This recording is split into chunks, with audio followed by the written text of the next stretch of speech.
Hi, my name's Colin Fitzsimons. I'm with Vern Eide Acura in Sioux Falls.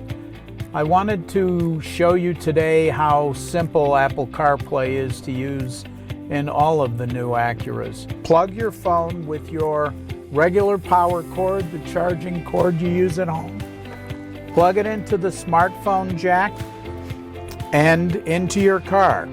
You can control how you use these items very simply using the main enter and menu button on the center of the infotainment system. Using the talk button here on the steering wheel, Siri will come up and you can ask Siri just about any question that you can think of. Android Auto is also available and provides the same type of functions.